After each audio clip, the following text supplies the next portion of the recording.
नमस्कार, आप देख रहे हैं ब्रेकिंग बिहार। अभी हमारे साथ है जदयू नेता राजेश तिवारी। जातीय सर्वे की जो रिपोर्ट सार्वजनिक हुई है उसके बाद से बिहार में, न सिर्फ बिहार में बल्कि पूरे देश में राजनीतिक भूचाल आ गया है। कहा जा रहा है कि जातीय जनगणना जिस प्रकार से बिहार में हुई अब पूरे देश में।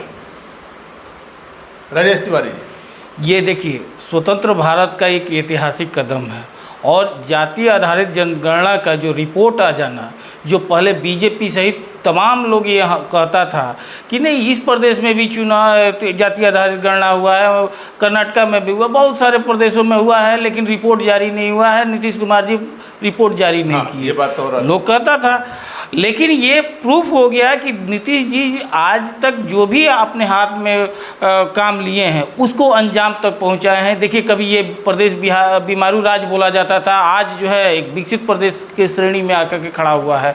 आज स्थिति ये है कि जातीय आधारित जो जनगणना हुआ है वास्तव में ये एक ऐतिहासिक कदम है और इसके लिए माननीय मुख्यमंत्री नीतीश कुमार जी को बहुत बहुत आभार है कि बिहार ही नहीं पूरे देश की जनता आभार कर रही है। नीतीश कुमार जी को आभार है, चलिए मान लिया गया। लालू प्रसाद यादव कैसे श्रेय ले रहे हैं? ये तो जबकि ये फैसला लिया गया था उसमें तो बीजेपी सरकार में थी।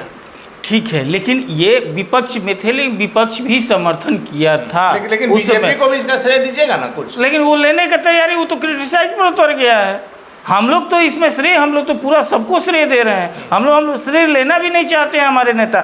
लेकिन हकीकत ये है कि ये काम जो उनके अंडर में किया गया है, इसको बीजेपी आज विपक्ष में आकर के जिस तरह से इस पर आलोचना कर रही है, ये दिखाता है कि वे लोग सिर्फ और सिर्फ जब साथ में रहते हैं तभी उसका प्रशंसा करते हैं। कारण है राजेश तिवारी जी, आपने देखा होगा वोटर लिस्ट का जब प्रारूप तैयार होता है एक बार प्रकाशित किया जाता है। अगर आपको किसी प्रकार का कोई आपत्ति है तो जब आप उसको दर्ज कराते हैं, वहाँ आवेदन देते हैं, तो फिर नाम सुधार करके इलेक्शन के पहले जो हर बार की जो प्रक्रिया है, इसको जो फाइनल प्रकाशित किया गया, क्या आपको नहीं लग रहा है कि एक बार इसे लोगों को दिखाना चाहिए था कोई ऐसा जगह पर जिस प्रकार से वोटर लिस्ट की बात की? ये पहली बार ऐसा हुआ है कि 1931 के बाद, इतनी वर्षों के बाद ये जातीय आधारित जनगणना देश में हुआ है।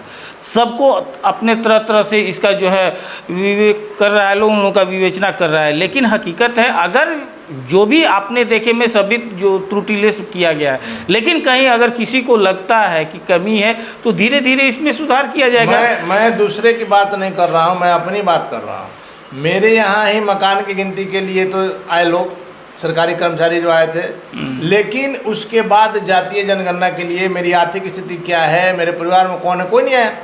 देखिए, अगर कुछ ऐसा घटना अगर हुआ है तो उसको देखा जाएगा, उसको जो भी है। लेकिन अधिकतर आप भी मान रहे हैं ना कि हाँ आया था, पहला चरण में आया, ठीक है, मकानों की गिनती के लिए आया। यही बात है, ये सब कोई मान रहा है कि हाँ नहीं ऐसा हुआ। बहुत ऐसा जगह अगर जो कुछ कमी आ रहा है इस तरह से देखने को, तो सरकार उसको देखेगी। राजेश तिवारी जी, कल आपने देखा होगा कई नेशनल चैनल ने भी चलाया, कई लोगों का राय भी लिया, उसमें बहुत सारे लोगों ने कहा कि हमारे यहाँ कोई जानने के लिए आया नहीं कि हम किस जाति से।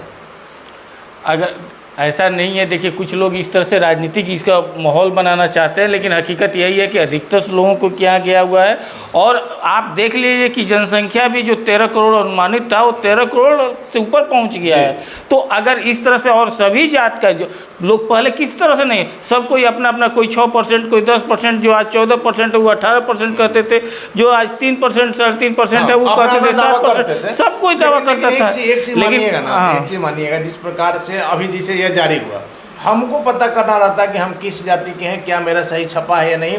बगल का जो स्कूल है, हमने बार बार कर रहे हैं, जिस प्रकार से जनगणना होता है, जिस प्रकार से वोटर लिस्ट होता है, तो वहाँ जाके हम देख सकते हैं कि मेरी कौन सी जाति। निश्चित रूप से आने वाले समय में इसमें और ज़्यादा पारदर्शिता लाया जाएगा और इसमें ये होगा, पहली बार ये है कि ये हुआ तो, और जो एक आधार था, जैसे जातीय आधार था, आर्थिक आधार था, जो आपके पास शैक्षणिक आधार हुआ, अब सरकार के पास डाटा आ गया है। ये पहला पेज है, अभी जातीय हुआ है। उसके बाद जब आर्थिक रिपोर्ट आएगा, शैक्षणिक रिपोर्ट आएगा, बहुत सारे रिपोर्ट आएंगे जिसमें आपको खुलासा होगा। मानना होगा कि जातीय जनगणना से ज़्यादा जरूरी। अगर विकास की बात हो रही है कि किस जाति की कितनी संख्या है, उस हिसाब से विकास की योजनाएं बनाने में सहूलियत होगी, तो आपको अगर आर्थिक रूप से अगर सर्वे जो था उसको जारी किया जाता तो उसको भी जारी किया जाएगा।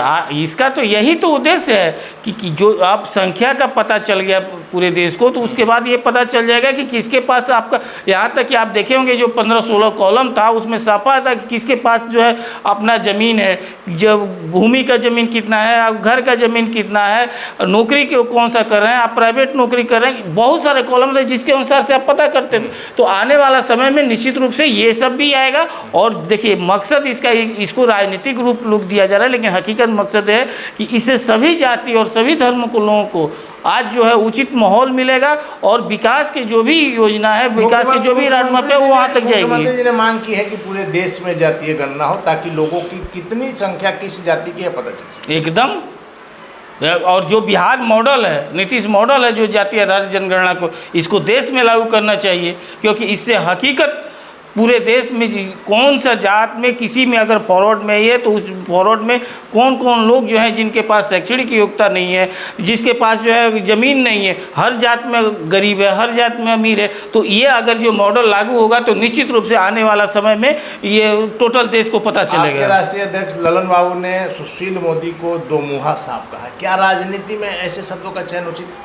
देखिए दोमुहा शब्द तो आप छोटा पड़ जाएगा अगर बीजेपी के लोगों के मुख से सुना जाए तो एकदम छोटा पड़ जाएगा। आप उठा करके देख लीजिए कि किस किस तरह का जो है, आप रमेश बिदुड़ी है या यहाँ बिहार छोड़ दीजिए, बिहार के ही नेता का आप गिरिराज सिंह का देख लीजिए, माननीय मुख्यमंत्री के बारे में क्या क्या बोले हैं, अश्विनी चौबे को देख लीजिए क्या क्या बोले हुए हैं, विवादों का सम्राट चौधरी जी देखिए क्या क्या बोले। एक जनता द्वारा चुने हुए मुख्यमंत्री के बारे में कैसे कैसे शब्द ये लोग बोलते हैं, इन लोगों को देख लीजिए। चुने हुए जनप्रतिनिधि के बारे में अगर इस तरह का उन लोगों का भाषा रहता है तो उसके आगे तो ये कुछ नहीं है, वो तो कुछ नहीं है।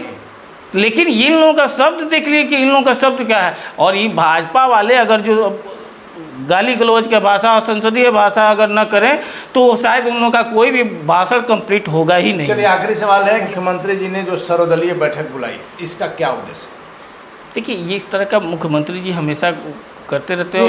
जातीय सर्वे को लेकर, जातीय सर्वे सबका फीडबैक लेने के लिए, ठीक है, कहाँ क्या रह गया, हर दल अपना अपना फीडबैक है। ये हमारे मुख्यमंत्री जी की एक महानता रहता है कि किसी भी चीज़ का खुद श्रेय। इसके पहले भी आप देखिए जब हर दल का था, जब इसका शुरू होने लगा, जब सर्वे पहला चरण जब शुरू हो गया तो विपक्षी दलों का बैठा है, जो कॉलम सबका जो आया था ये है उसके लिए भी बैठा है, सर्वदलीय लेकर के जो है माननीय प्रधानमंत्री जी के भी पास गए, उसके बाद कैबिनेट में भी सबको सर्वदलीय, क्योंकि उनका उस समय राजद विपक्ष में था, फिर भी सबको लेकर के वो चलने में और वो विश्वास करते हैं। धन्यवाद। तो थे हमारे साथ राजेश तिवारी, जदयू नेता। सीधे तौर पर कहना है कि मुख्यमंत्री नीतीश कुमार सबको लेकर के चलते हैं और जातीय गणना की जो रिपोर्ट जारी हुई है इसे लेकर के भी जदयू नेताओं का साफ तौर पर कहना है कि नीतीश कुमार का मॉडल, जातीय जो गणना का जो मॉडल है वो पूरे देश में लागू हो ताकि लोगों को पता चल सके किस जाति की कितनी संख्या है। हालांकि विपक्ष लगातार इस पर लेकर के सरकार पर अपना दबाव बनाए हुए है। जातीय सर्वे को लेकर के आगे क्या होगा, क्योंकि कहा जा रहा है कि आज फिर से सुप्रीम कोर्ट में भी एक याचिका दायर हुई है, वैसे में आगे क्या होगा देखना काफी महत्वपूर्ण होगा। फिलहाल अपन रहे ब्रेकिंग वेब्स।